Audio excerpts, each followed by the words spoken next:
नमस्कार, ये आकाशवाणी शिमला है। अब आप प्रभा शर्मा से प्रादेशिक समाचार सुनिए। प्रदेश के 4 जिलों शिमला, कांगड़ा, मंडी और कुल्लू में रात्रि कर्फ्यू 5 जनवरी तक जारी रहेगा। प्रदेश मंत्रिमंडल की आज शिमला में मुख्यमंत्री जयराम ठाकुर की अध्यक्षता में हुई बैठक में ये निर्णय लिया गया।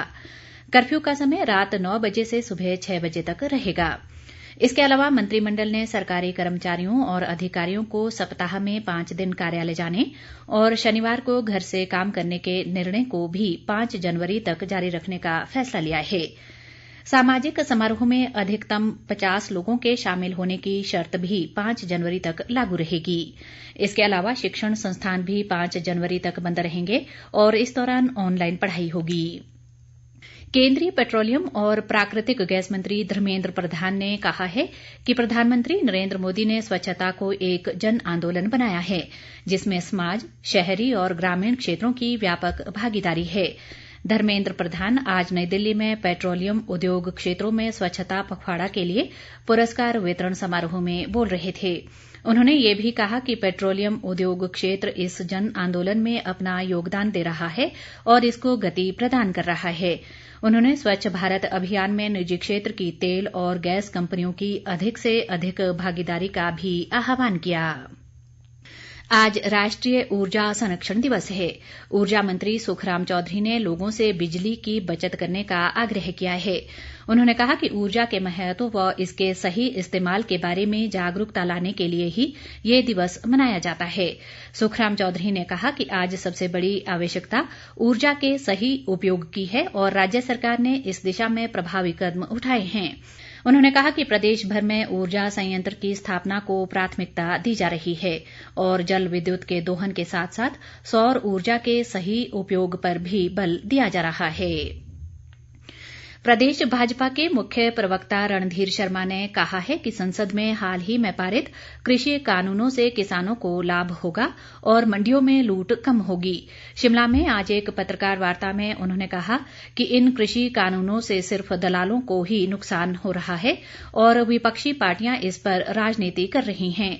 रणधीर शर्मा ने कहा कि आंदोलनरत किसान संगठनों की केंद्र सरकार ने सभी मांगे मान ली हैं और प्रदेश सरकारों को भी कर लगाने या ना लगाने की अनुमति दी है। उन्होंने कहा कि हिमाचल में किसान आंदोलन नहीं चल रहा है और कांग्रेसी नेता किसानों को भड़काने की कोशिश कर रहे हैं।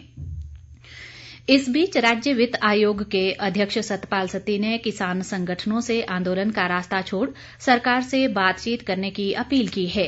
ऊना में आज पत्रकारों से बातचीत में उन्होंने कहा कि केंद्र सरकार द्वारा पारित कृषि सुधार कानूनों से देश का किसान सशक्त होगा।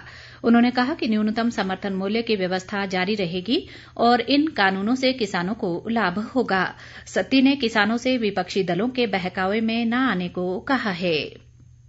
प्रदेश कांग्रेस अध्यक्ष कुलदीप राठौर ने पंचायत चुनाव से पहले फर्जी मतदाताओं को मतदाता सूचियों में शामिल करने का आरोप लगाया है।